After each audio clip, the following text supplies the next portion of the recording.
রোজা রেখে আমি নিজে, আমার মনে আছে, রোজা রেখে আমি 2 বেলা 2টা ম্যাচ খেলেছিলাম। কি টার্গেট ছিল, তামিম ইকবাল হব।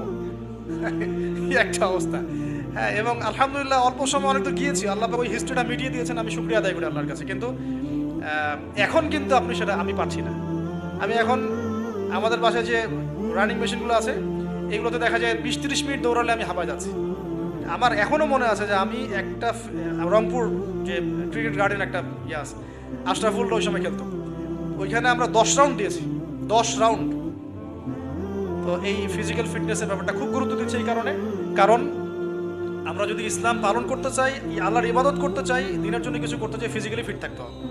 এই জন্য খাওয়ার ব্যাপারে সতর্ক হন।